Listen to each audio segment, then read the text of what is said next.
All right, we're back. Karin Silbernagel is back on the podcast, and we have a new guest, Josh Baxter. Karin, people hopefully have heard the first podcast, and if they have, I want to make a public apology. I called you Karin the whole time on the podcast, and you were nice enough not to correct me. I'm sure you potentially get that a lot, but I will call you Karin from now on because that's how you pronounce it. So I'm sorry for that, but let's start with you, Karin. If someone hasn't listened to the first episode, can you give a brief intro background, and then we'll pop it over to Josh as well? Yeah, you mean a background about myself? Mm-hmm. Okay, so I can do that. I didn't even remember you called me Karen. That's kind of a common thing too. So no worries. So I am a physical therapist and athletic trainer. I've been a physical therapist for over 30 years. With my field has been more sports and orthopedics. I've done tendon research, mostly lower extremity Achilles tendon research, and now some patellar tendon research for probably about 20 years. I'm a professor at University of Delaware that I'm the principal investigator for the Delaware Tendon Research Group. Josh, how about yourself? Hey, thanks for having me. My name is Josh Baxter. I'm an assistant professor of orthopedic surgery at the University of Pennsylvania. And Karin and I are only separated by about a 45-minute drive, so we see each other frequently. And my lab really focuses on understanding how we can leverage mechanical loads, both through orthopedic surgery as well as rehabilitation, to improve outcomes and get people back to doing their sport or their activity that they like to do. And y'all were both co-authors on the paper we're going to talk about today. This one came out, I believe, just a few months ago. Was it in December or right at the end of 2023? But I'll say that the name of the paper, and the lead author was Rodrigo Silva. So it was Patellar Tendon Load Progression during Rehabilitation Exercises, Implications for the Treatment of Patellar Tendon Injuries. And that's primarily what we'll chat about today. And we may chat about your previous papers as well that you were lead author on, Josh, and I think it was 21, on similar loading profiles, but on the Achilles tendon. So let's start with Josh. Can you just explain the rationale for why you all wanted to work on this topic and create this paper to begin with? Yeah, so I'm not a clinician, but I admire them greatly, and I'll just say that clinicians have this really fantastic intuition about what activities, how they can be used to improve symptoms, but how people move is really complicated. And where we can think of ourselves as just these little oscillating masses on Earth, and if you remember high school physics, you can kind of predict how a basketball is going to fly through the air. And this problem is pretty simple to solve, but it becomes a lot more complex when we attach limbs to ourselves and we want to ask, hey, how can you jump and slam dunk a basketball or go for a run? We can solve these equations of motion that Isaac Newton figured out, and we can use those to estimate how much load is being carried by all of our tissues. And this allows us to really understand how can we progress patients safely from a low load to a high load that they need to safely perform in order to compete in sport or get back to activity. So really the crux behind this that Karin and I discussed was how can we identify exercises that are clinically prescribed and arrange them in a way to provide clinicians with guidelines to progress patients from early time point to return to play. And we started this a couple years ago with the Achilles tendon, and we moved up to the knee to look at both the patellofemoral joint as well as the patellar tendon. And that's really what this paper is. This paper focuses on how can we provide a single number that a clinician can see and say, hey, this exercise applies more load than this previous exercise, so I can progress patients through. And as we get into the discussion, we'll learn that there's kind of an infinite number of ways that we can arrange all these different exercises.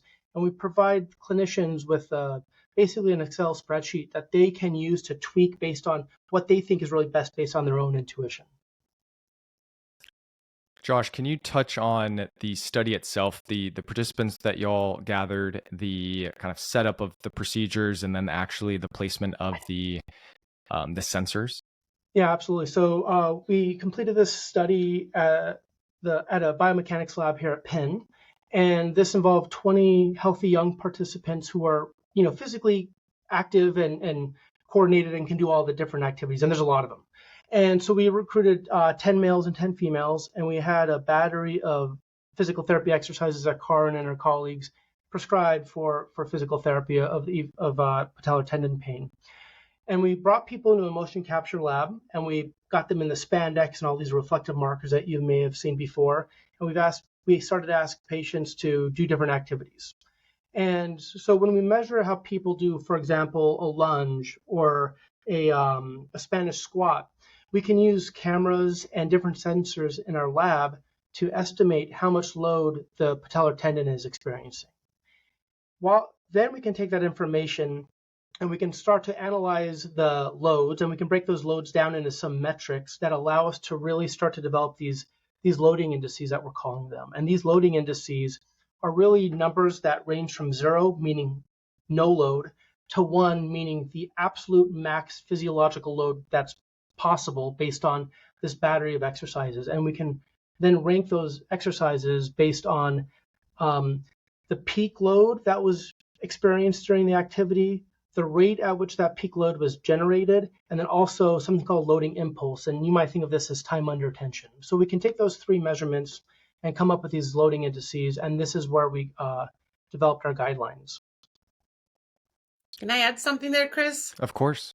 I was going to say, so for this paper too, I really want to give Rodrigo a big shout out too for all the exercises, because he came in a postdoc in my lab and he said, you guys did a great paper on Achilles tendon. Let's do it on the patellar tendon, and really helped setting up all the various exercises and really pushed it a little bit to the end of more sport specific too. So we could really help people with patellar tendon injuries from early on to all the way kind of to the end too. And then I love listening to Josh. He explains this so much simpler than I would ever do. So I am curious, did you all learn anything from the Achilles tendon paper that you decided you were going to change from either structure of the study itself or the how you went about kind of having the participants perform the exercises? Did anything change from the Achilles paper to the patellar tendon paper? Both of these studies were involved, and it was involved for both the investigator and for the participants. And for the participants, we're in a lab, and these folks are doing lots of exercise, and they just get sweaty. And one thing about sweat and our measurements is that they don't get along very well, because we put little reflective markers on your skin with tape, and tape and sweat don't mix very well. So we learned just from a logistics point of view how to perform these studies better, how to kind of stage rest so people were not getting overly exhausted but also overly sweaty. And it's kind of the nitty gritty of science that typically aren't reflected in the paper, but it was a lot of work, and Rodrigo was really impressive to manage this from kind of a clinical perspective. And I think that the thing that I thought from the first paper to the second one, like maybe we should do a little less, but again, Rodrigo was there to push us to really know, we really need to know these end things. Because if we're doing this and we're not covering sports all the way to the end, we're missing such a big piece of pushing that forward. So I think all of us together, and we had a lot of discussions of what exercises and what will be a good one or not. So I think it's a really good collaborative process to kind of get us to the end. Josh, you already mentioned the loading index, that 0 to 1, and utilizing peak and impulse and rate, but can we dive more into that? Can we just define loading peak, loading impulse, and loading rate, and then how you actually put that together for the loading index? Yeah, so this was the biggest challenge with these studies in general, is how do you take like 2 hours of basically continuous movement in a laboratory and spit out a single number that has clinical meaning. And so when we perform these biomechanical analyses on people in the lab moving, we use these techniques called inverse dynamics and inverse kinematics. And this is basically a way to solve physics equations to learn about the physical mechanical loads that are required for an activity to be performed. And so when we look at, for example, the knee moment, how much knee extension moment do you need to perform a counter movement jump? What we get is imagine you're looking at the paper right now, and on the horizontal axis, the x-axis, you see time, so how long it takes to complete an activity. And on the vertical axis, the y-axis, you see torque, or in this case, we can reduce it down to patellar tendon force, and we can get into the specifics of that later. So now you have some curve that takes time to be completed, and that curve has lots of information in it. And how do we kind of reduce that down into a number? So we can look at the peak load. So peak is kind of easy to see what's the biggest load on the y-axis. That's peak, right? That's how much force the tendon has to be able to resist without breaking, more or less. Then we use something, and we think that's the most important metric, because if you have a painful tendon or a surgical repair tendon and you overload it, you can cause not just pain, but you can cause physical damage that might not recover. Then we look at the loading impulse. So loading impulse is really just calculating how much area is underneath that force curve across time. So you can think of this as kind of time under tension. And finally, there's loading rate. And loading rate is really how quickly do you increase the load that's carried by the tendon in this case. And those three combined they're three very separate physical things that we needed to somehow convert into a single number. And this is where we came up with this loading index, where we applied weights. So we gave different value to these three metrics based on kind of our own intuition and in the scientific literature to come up with this loading index of a single number. Can I add to that, Chris, too? Like how I interpret it? It's not like you're going to say no to me, right? Anyway, I think the important part here too, the way I look at it and learning from Josh with all the discussions too, is that if you're looking at the impulse or the area under the curve, that's kind of what I'm interested to be big when I'm thinking about I want to exercise and strain the tendon to get remodeling, versus the peak load I might worry about when I thinking about somebody that rehabbing a ruptured tendon, or I'm worried about how much is this tendon actually going to tolerate, right? And then the loading rate is kind of the difference between when we thinking about plyometric exercise as really fast load, right? Versus strengthening time under tension is more the impulse. So that's how I kind of divide them out. And we've had really good discussions. And I think with Josh Excellent's guidance too, that you can actually, we might talk about that later, but you can go into the form and make changes. If you think I have actually somebody with a patellar tendon rupture, I am much more worried about the rate or the peak. You can change that, or you can look at it. So it's just, yeah, very exciting, I think. And you all decided to break this down into 3 tiers. I believe there were 4 tiers for the Achilles paper. So can we dive into why you decided on 3 tiers and how you differentiated those? And then we can go kind of tier 1 through tier 3 on what actually was within those from an exercise perspective.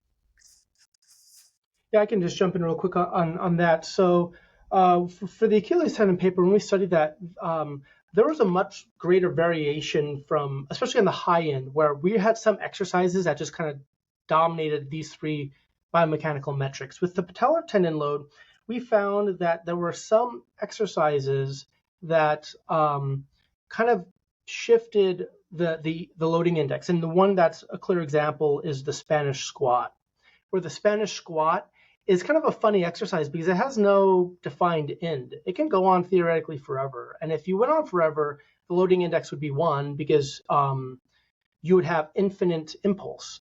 And so with these exercises, we ranked these and we just calculated the index. And since the highest load was the 1-leg decline squat that ended at about 0.75, we thought, well, there's really no 4th quartile. And so because of that, let's go ahead and just provide a kind of an a priori way, the best we can, to break this into 3 kind of quasi-even groups. And so that's where we selected tertiles. But again, this is really our intuition, and yours or another clinicians might differ, and that's great. And you can modify these rankings however you see fit based on your own intuition. And tier 1, the first exercise within that is these 2-legged repeat lateral jumps. Is that correct? Yeah, that starts tier 2. Sorry, the walking is tier 1. Exactly. Yep. Walking, and then the end would be the high step up. That's right. And then tier 2, 2-legged repeat lateral jumps all the way down to running. And then tier 3, one leg maximal forward hop, all the way down to, as you guys mentioned, one leg decline squat. That's right. What would change from these tiers based off of adding external load, or for example, the running? Was that a standardized speed? I'm sure there's variability of within these exercises. If load is added, exercises can almost be like jumped over others if there's load. So any just general thoughts there? These were all performed with body weight. What happens when external load or increased velocity is occurring? Yeah, these are really nice points to talk about. So with respect to speed, typically when you move faster, you need to generate more power. So that means your loads are going to go up. So if you run faster, that run might be bumped up. If you run slower, that run might be bumped down. We asked the participants to run at their self-selected pace, because that we felt that was kind of most clinically relevant, because this is something it's easy to say, hey, go and run at your preferred speed. In terms of the weighted vest, this is a really interesting and kind of difficult to study question without physically doing it. So if you added 5 pounds to yourself, that's going to have a relatively small impact on your overall mass. But depending on where you wear that mass and the type of exercise, it might have an outsized effect. So for example, if you're wearing a weighted vest and you're just walking, your weighted vest is adding weight to your center of mass that's kind of over your base of support already. So the overall effect on joint loads will probably be quite small. But if you're doing something like a squat where your torso is getting further away horizontally from your feet, that's going to increase the necessary knee extension moment. So that will have a larger effect. So if you maybe think about like where the depth at which you're flexing your knee, some of these exercises will probably be more effective by putting on a weighted vest, while exercises that are mostly vertical without a lot of knee flexion would have a less of an effect. It would be my initial guess. Karin, do you have anything to add there? No, I think that this is, these are the really interesting things. And I think that's when clinicians sometimes have really good intuition and kind of understanding it. Our thought was we need to get the basis of the exercise, of the activities that we're doing, because most PTs are good. Like if I'm doing the Spanish squat without weight, this is what it is, or I'm doing these standardized exercises. And then we know, depending on what we're adding, we can actually feel how difficult it is for the patient. We can ask those, or we can kind of address it in that kind of way as well. And a big exercise that I believe wasn't included, but is very common in patellar tendon rehab is leg extensions. What is there a reason y'all did not include this? Because there could not be kind of an external loading component, or that'd be too hard to measure? One, that question. And then two, where do you all think that would have fallen within these tiers if it was maybe heavy isometrics or heavy slow resistance open kinetic chain based tasks? Yeah, so I think we can solve that problem quite easily, because that's you have to lift up a weight and you're basically strapped to a well-defined mechanical system. So we can define that for you. That's straightforward enough, and obviously the more load you move, the higher up you're going to be in terms of this loading index. Yeah, and I think the reason we were not, because we were thinking about if you're doing the isometrics, or if you're doing the leg extension, you kind of already have the thought of how much you lift, right? So if you lift 10 pounds today and I'm lifting to 20 pounds tomorrow, we already know that was double the amount of load, right? Exactly what that load was within the tendon might not really matter, because it's easy for us to progress it. Or if you do isometric, I can say, you can still kind of adding on the forces. Where it becomes more problematic for me as a clinician was when I was going from various types of activities. Did that really matter for my tendon or not? So maybe we should have thought about putting it in the sense in between. I think the Spanish squat is a good one to think about as that one, right? Because that is basically an isometric in that kind of position. So did it surprise you all that the one-legged decline squat was the highest? Or did you all kind of have that as an assumption going into the study? I want Josh to answer first. I mean, I don't think it's surprising if I did all of these, and it was a hard exercise to do. And I think, oftentimes when you exert yourself more, it's because it's harder to do. But we know mechanically when we look at it, it takes a little bit longer to do that squat than some of the other movements. So you're kind of raising the impulse. So if you on one of the tables, we kind of show the breakdown of all these different exercises. How much of the index, the ranking, is due to the peak load, and how much is due to the impulse, and how much is due to the rate of loading.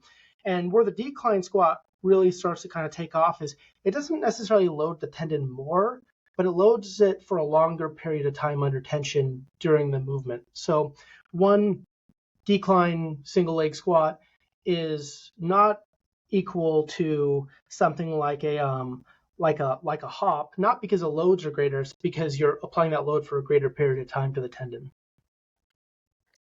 So from my perspective, Chris, part of me was shocked, right? Because the decline squat is what we consider, the first exercise you do for people with patellar tendinopathy that have an overuse of the tendon. So I'm like, I'm wondering why we've had some problems with that exercise because it's really, really heavy. But we use the decline squat to also determine diagnose if that's painful. So then it makes sense, right? If you're painful with doing this one, it's because you're really difficult for your tendon. Just like we do hopping, single leg hop for the Achilles tendon, which is really heavy. But then we've exercised them with the same one. So for me, it really explained a lot of the problems maybe we've had with the decline squat eccentric exercise and why other things will be better. So I was both shocked, but then when I thought about it a little more, it made sense since we used it for as a heavy load. But yeah, it was surprising to me. And even if because of the time, the peak is kind of high too, right? So I think, right, Josh, the peak, maybe not the peak. Well, I think it is. I think the peak is pretty high with it as well for that angle. So yeah, I was both shocked or not. What did you think, Chris? Yeah, I would have assumed the activities with the highest rate and these plyometric or jump-based tasks, similar to the Achilles paper, would have been at the top of the list. So I did not expect it. I didn't see it coming. But to your point, Karin, this transitions into the question of, is this a good idea moving forward, as it's thought of as a really good starting point, or it's assumed that this was a starting point. Now that we know that this is kind of the highest loading index that can be performed, at least across these exercises, what is a better alternative, Karin, where can a better entry point be for patients within these tiers or within more of the middle tier as opposed to the single leg decline squat? Yeah, and I think that's, what's got me excited really about the paper too, right? Because we used the decline squat and was the eccentric loading. And now I'm like, now I understand, but maybe we've had a lot of problems doing it because if we're starting with the highest load, even though we want this impulse to be high, right? Because we want load, tension over time, this strain over time. So maybe that was good for it. But if that really was so much heavier than other things, I can understand that maybe we can start a lot earlier on, right? So that makes sense to me why people started saying isometrics was better for tendinopathy instead of that one. And I think the reason isometrics was better, not because of isometrics is better than anything, but it was actually lower load. So it wasn't as heavy that might not have irritated it. So, and we have, from my perspective, I think anytime the low tier ones is usually what patellar tendinopathy or patients with patellar tendon can do, right? They walk up and down the steps. That's not the problem. And then you have this middle tier, really where you can start thinking about what you're doing. And I divide them up in either I have impulse should be high for them, right? If I want to load the tendon over time, and then I can divide them up with things that has more high peak or loading rate. That will be more my maybe jumping things too, right? So I divide them up in my head of two different parts. And then if I want to do tendon research, then there are tendinopathy treatments, thinking about the squats, where are those 1 to single legs, but also thinking about the leg extensions, right? Doing the load with the leg extensions.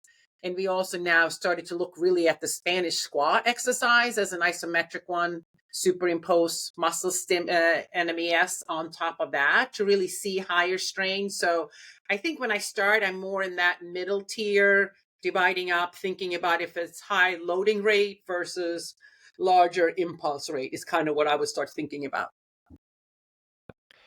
And there was, it is common for clinicians to use the decline squat as almost a daily readiness in the morning to assess how the tendon feels. Is it also kind of rethinking that as a daily readiness measure because it's just probably too high of a load to assess the tolerance? I think it is a good measure. I mean, diagnostically, it's actually been shown that it's a good diagnostic test, right? Just like hopping is for the Achilles tendon. However, if you have somebody who's very irritable, do you really need to do the heaviest load to see what the readiness is? So I think that is if you're working with somebody that's if they're very irritable or they have a lot of pain and problem, they're going to be bad on that test. And it's not going to be any range of being more or less bad. It's just going to hurt. So then you might start thinking about looking at these things. For example, thinking about squatting or lunge, right? How do you feel with those things that more like in the middle tier might be a better one to kind of actually get more of a sensitive test that you actually are any difference, because the highest level is going to hurt until you're not hurt anymore, so to speak. What do you think, Josh? I'm always amazed by these types of exercises and how patients respond to them. But when I think about using this type of information to guide care and understand why patients are painful or not, I guess the thing like the single leg decline squat, it's a single leg activity that goes into deep flexion. And one thing that we don't cover a lot in the paper, but it's important to think about is that the patellar tendon has this moment arm that changes as a function of joint angle. And it's biggest when your knee's mostly extended, and it's smallest when your knee's mostly flexed. So as you go into deeper and deeper flexion, your center of mass is going further and further behind your body. So you think the required knee torque is increased. And you have a smaller moment arm, so you need more muscle force to pull on the tendon to generate that required torque. So these types of exercises that put the patient into lots of deep flexion will probably exacerbate the tendon more than something that's kind of like a mid-depth squat. You've already mentioned this, Karin, but from a contraction type, it sounds like one is not inherently better than the other, but it's more so the tolerance at any one point in time that isometrics may be just an easier entry point because it's less overall load. One, would you agree with that? And then how do you see these contraction types evolving throughout someone's plan of care? Yeah, I think I think that's really, really good, because we used to talk about eccentric loading versus concentric and versus isometric. And I'm trying to have people start thinking about it differently, just the way that you're phrasing it too. Like if you're thinking about what kind of load that we want to achieve. And the nice part with isometric is that we also, because part of the problem, you have problem with the patella tendon, the patellofemoral joint too might actually give you some pain too. And you can have pain from the fat pad and things. So if you're sitting isometrically, you might not irritate those things, or you can find an angle where everything is much better. And then you can start doing isometrically and increase the force with isometric and hold it for a longer period of time. So get this impulse a bit broader, right? So you can get it, not a high peak, not a high loading rate, but the impulse of a longer period of time. You can adjust that, and depending on how you work with your patient. So I think that's really interesting with the isometrics, right? But then at some point, you're thinking about you want to be able to start movement. So you might want to start doing more of a concentric, eccentric, or thinking about these other movements. And then I think we need to think about what positions, just like Josh was getting at, what position, are they hurting more in one position? Maybe we can work on the range in the other one. So then not standing activity might be better for that, right? Looking at both concentric and eccentric to finding what we're looking at. But I think the problem with patella tendinopathy is that you have the patella there versus what I'm done before with Achilles tendon. It's just Achilles tendon, and it's not a bone there to irritate it and other structures. So I think the isometric is excellent for that kind of finding and where you're starting, but not necessarily because the muscle works isometrically, but before how you want to get the load and not irritate other things. Did that make sense? That does make sense. Yes. Josh, did you have anything else to add to that? Yeah, I just I want to add this, to the discussion about isometric versus eccentric and versus concentric is the tendon doesn't really know what's happening. The tendon really generates tension as it's resisting being strained. And whether it's being strained under a lengthening or a shortening or an isometric muscle contraction, the tension is the tension, the strain is the strain. So when we think about eccentric versus concentric, and we talked about this explicitly in the Achilles tendon loading paper, where if you're an oscillating mass on Earth, if you jump up, you must fall down. And so we found that the eccentric and concentric phases of these movements were basically identical. They're basically mirrored. So you can get the same biomechanical effect on the tendon, whether you're doing something that's eccentric or concentric.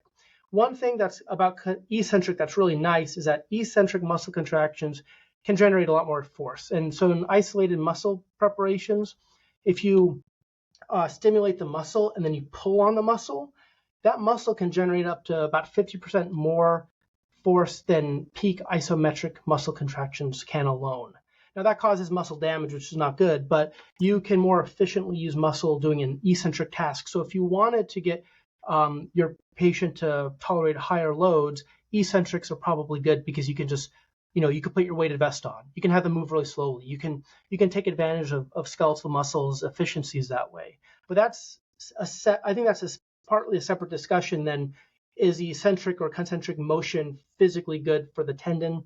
I don't know if the tendon is smart enough to know which direction it's moving.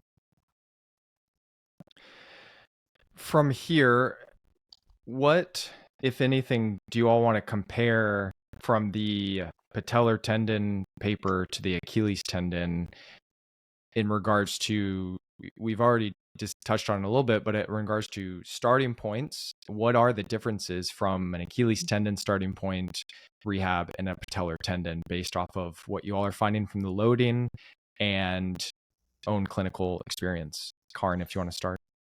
Yeah, and I think this is, to me, what's got exciting too, right? Because we had these protocols. We talked about eccentric loading. So it was eccentric loading for patellar tendon that was in the decline squat. And then it was eccentric loading for the Achilles tendon. And that was a single leg heel rise, right? Or the negative phase of the single leg heel rise. So those were the two exercises for two different big tendons, and they were compared. And if you're thinking about then for the single leg heel rise is much lower, it's very low load compared to like hopping versus a decline squat then is a really high load. That can I think to me that explains some of the discrepancies when you were trying to apply the knowledge from a research study or clinical trial on patellar tendinopathy to Achilles tendinopathy, because we weren't loading the same. So for Achilles tendinopathy, it's easy to start bilateral heel rises up and down and single leg. Doing isometric just to hold it doesn't seem to me make sense because those were so low loads anyway, right? Versus patellar tendon, we started with decline squat and maybe that was too heavy. Then it made sense why the isometrics is. So I think if people start thinking about, as Josh was saying so nicely too, like the tendon doesn't know if it's isometrics, concentric, and eccentric. You just know how much hard you pulled it.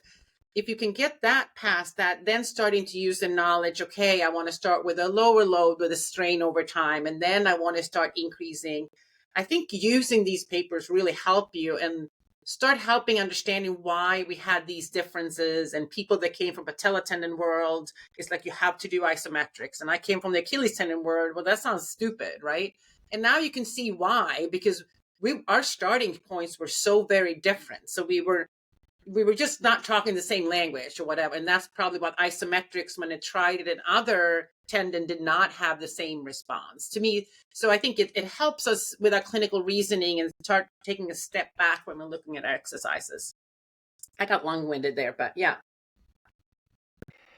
What about you? Earlier on, you mentioned it, Karin, but if it's a Achilles tendon repair or a patellar tendon repair, and we're being very conservative with our progressions, you kind of differentiated between the rate and the peak. Can you dive into that a little bit more of, as they're starting this initial loading with either of those repairs, what are you being most cautious of?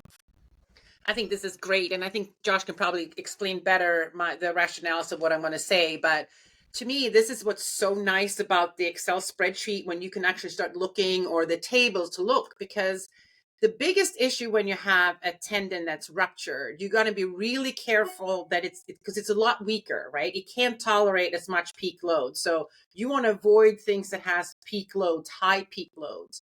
But also tendons are rate sensitive, right? So if you load them really fast, they get stiffer and you can quicker come to that peak load, right? Even when you're doing things. So I'm really looking for exercises that doesn't have a high loading rate and doesn't have a high peak, even though those relates to each other.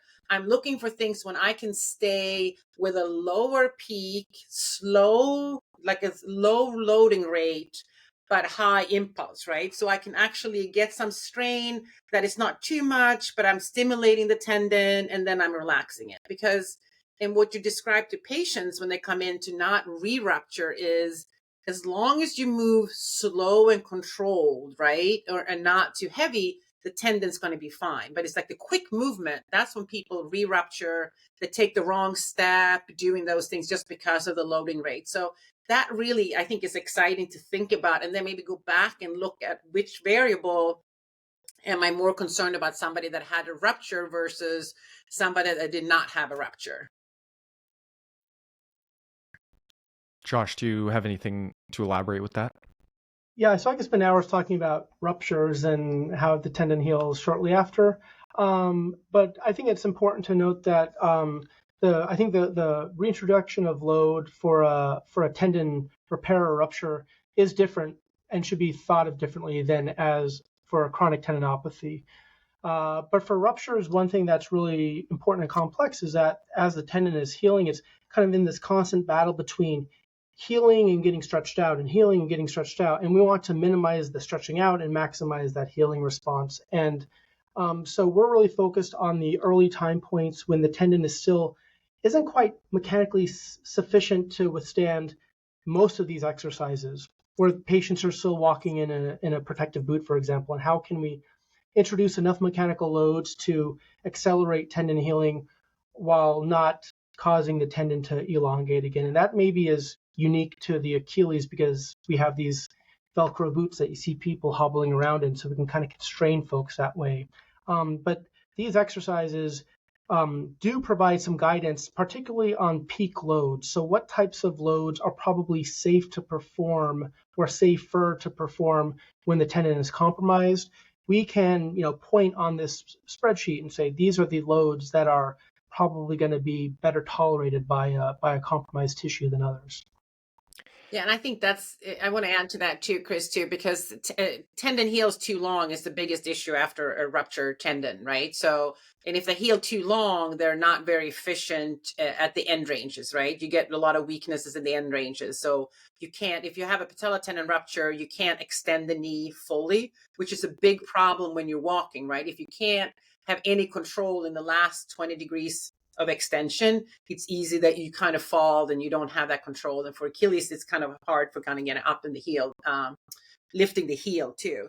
So that's really when it comes in, but that's when it comes in from the clinical experience from the clinicians too, right? You don't want to stretch it. You can load it in a range when it's not elongated. That's kind of a really important piece too. So I'm glad you emphasized that, Josh.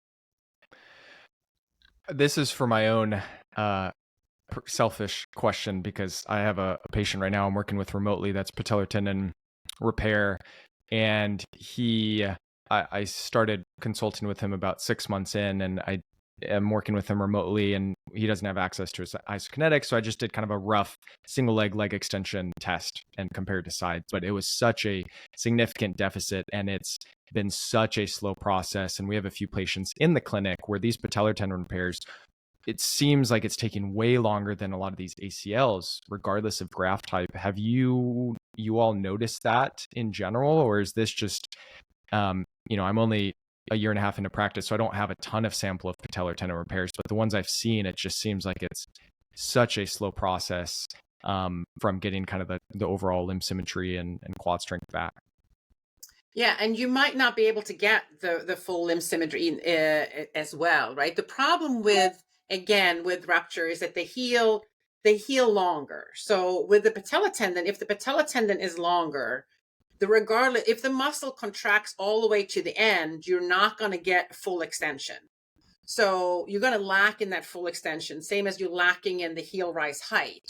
The problem with heel rise height is you can live without getting up to your tippy toes. If you get halfway, we can see people function. The problem with lacking the full extension is you don't have good stability. Either they start to hyperextend, right, to kind of compensate, or they kind of get stuck and then they can't control it. So that is part of the problem, right, to really see how tight that is.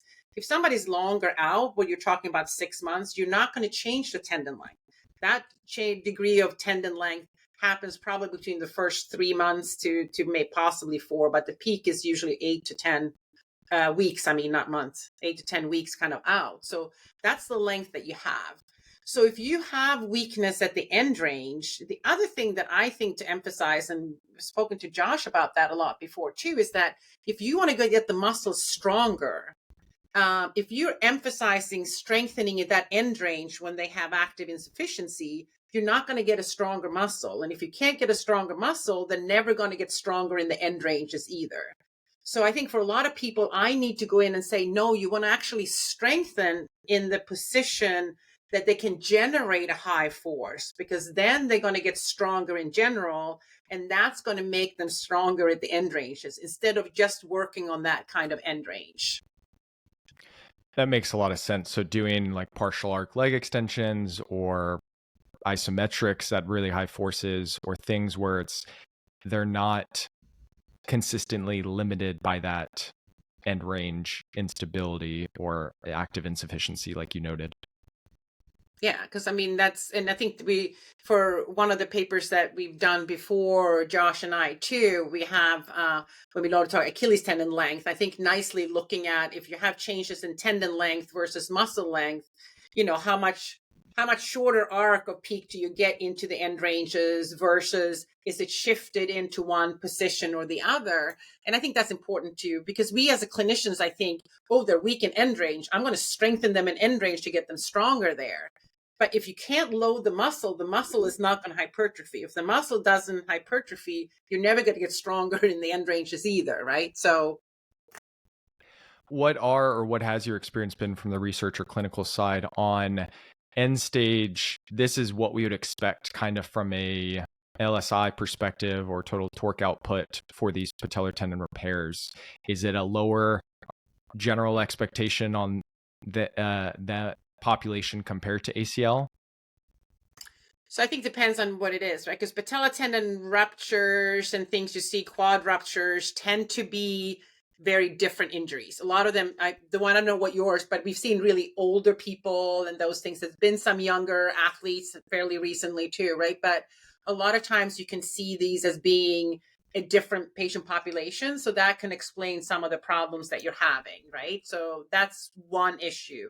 The other thing, what you want to do to understand is you can look at the strength differences at, let's say, 90 degrees, right? So you might be able to match 60 degrees of knee flexion with 90 degrees of knee flexion. Those might actually be the same because of the different length, right? So the ruptured side, you might want to measure 10 to 20 degrees more into flexion to account for that lengthening.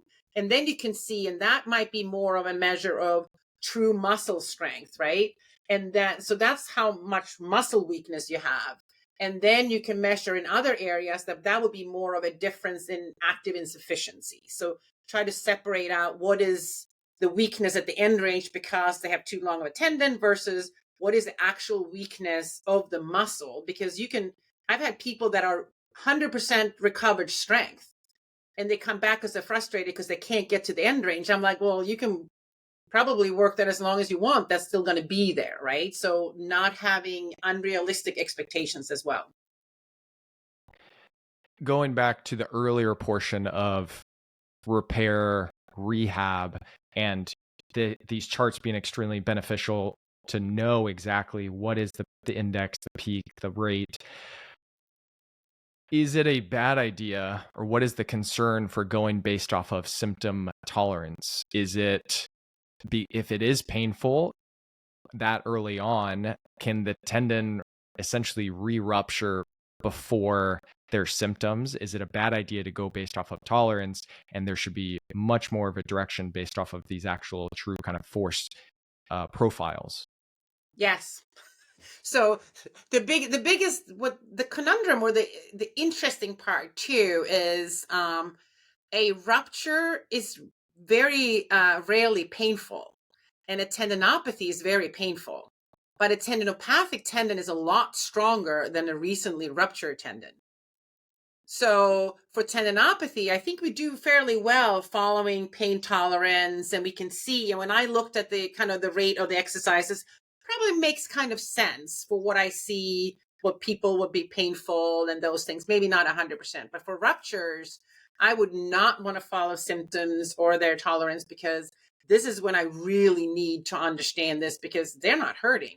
And actually, a patient that have a painful tendon, if they rupture, their pain is gone, which is a whole other story. But what do you have to add to that, Josh? No, I totally agree. I just want to kind of emphasize that the rupture, when it's healing, it's a different problem than like a healed tendon that the patient needs to rehab to get back to sport, or a chronic tendinopathy where there's lots of pain and symptom.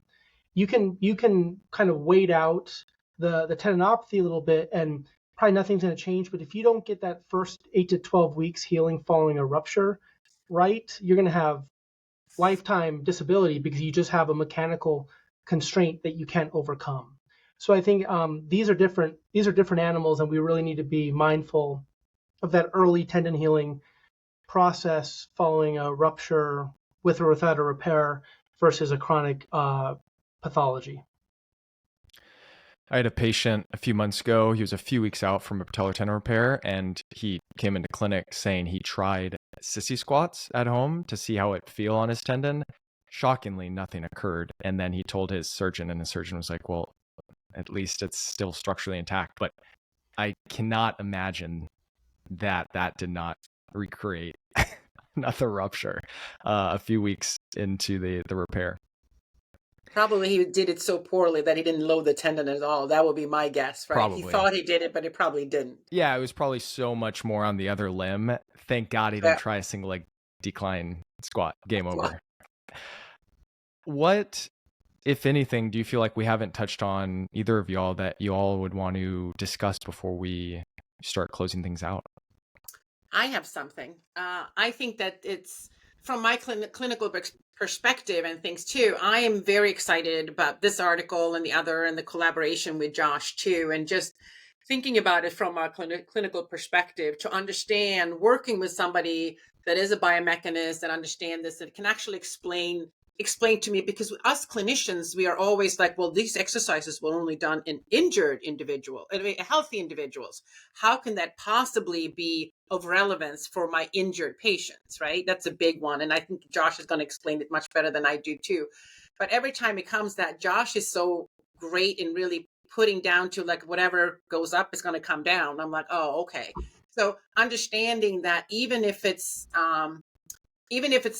this isn't healthy, you're injured, probably the relationship is fairly relevant anyway, even though it might be a little bit different. Probably our patients might be loading less because they're compensating with other muscles and those kind of things. But so that's one piece, and I want Josh to address that too. And the other piece, I think, starting to thinking about how well we can learn from each other, and when we collaborate, to really how well that can move forward for our profession.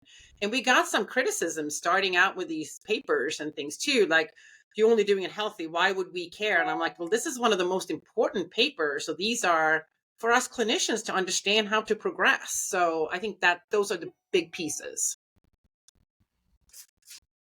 Yeah, I would just echo, this comment about kind of joining forces between clinicians and research scientists. It's really hard for, I think, research scientists to grasp problems that they don't see on a daily basis. And so we really rely on clinicians to tell us what's right, what's wrong, and what we should be going after. And I also want to say that, like, we're looking at pieces of paper with numbers on them. But on the other end of this, there's a patient who's like a person who has their own feelings and their own experiences. And when we sampled like 40 exercises, and that's a lot. That's probably more than we needed to study. But what this does is this gives us a pretty big diversity of different opportunities to effectively get the same mechanical load on the tendon. So, for example, I'm looking at you could perform a 2-leg drop vertical jump, or you could perform a 3-second Spanish squat. Those are very different movements, but you get in our index the exact same load applied to the tendon. So the idea is that we can provide clinicians tools that they can use to solve their clinical problems. And I think the more tools that we can provide people with good intuition, just the better patients are going to do, and the faster we're going to accelerate rehabilitation. What do you say about the injured versus non-injured that we did healthies? I want you to address that. Oh, sure. Yeah, I mean, so I think it's a real criticism, and I will say that what goes up must come down on planet Earth. So we all kind of, if we're going to kind of run the same speed, unless there's lots of asymmetries, the loads are probably going to be somewhat similar. I will say though, it would make me awfully nervous to have someone with really chronic pain doing some of these high loads in my lab. I know that if someone comes in with an intact, healthy, asymptomatic tendon, they're probably going to be fine after doing 2 hours of strenuous activity. I would be much more nervous to put people through pain and also risk of further injury. So I think from like a research ethics perspective, this made the most sense. We definitely want to expand this out to patients who have pain, but not so much to redefine the guidelines, but to start to think about what's really happening at the muscle and tendon level in the pathologic patient, and how can we leverage and refine these guidelines to really say these types of exercises, it turns out that rate's more important than we thought, or it turns out that impulse is less important. So I think we want to start to tune these general guidelines based on healthy individuals to really provide better guidance for patients with pathology based on how they respond to these exercises going forward.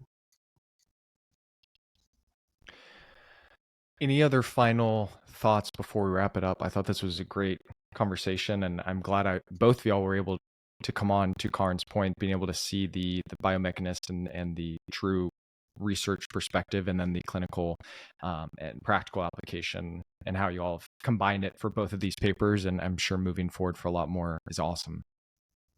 Yeah, and I think the final words too, I think we have the Excel spreadsheet out there where people can actually go in and start changing what they think is more important. You can do that. And my other things for clinicians too. This is, as Josh said eloquently, this is a tool. This is not an absolute. So don't throw out your knowledge of your patient or what pain or what you think this doesn't seem to be good for them or they're compensating, right? Because we need to use our knowledge, but this is one of the other tools to make us a little bit more specific and knowing that this is less than the other. And the third thing I think why these are really good, at least too, is in the discussions with the physicians, right? Because the physicians sometimes have done surgery and they're very worried about, they want to protect their surgery. And I've had people, even more so from the Achilles perspective, say, oh, you can walk now, but don't do bilateral heel rises. That's like the dumbest thing ever, because there's a lot less load in the bilateral heel rises than walking. And with these papers, it's much easier to go back and talk and say, okay, you want them to walk at 8 weeks. How about if I do this exercise at 6 weeks so they prepare them for walking, because this is a lot less. So I think we can really use it as a tool to improve the rehab for our patients. Josh, any other final thoughts? I just always like to make a call for action to both clinicians and biomechanists. I'm not the only biomechanist in the world. Karin's not the only sports physical therapist in the world. If you have a question and you're local to a university, reach out to their biomechanics department. There's always someone there who's excited and interested and smart and able to tackle questions that are or are not related to this at all. But I think it's important to open up communication between the clinical space and the basic science space. I think that's what really makes our situation unique between me and Karin, is that we have this pretty durable relationship where we can ask lots of questions. And I think at the end of the day, it makes her practice better and hopefully makes other people's practice better as well. Josh, Karin, thank you all both so much. We will call it there. Thank you so much. Thank you so much.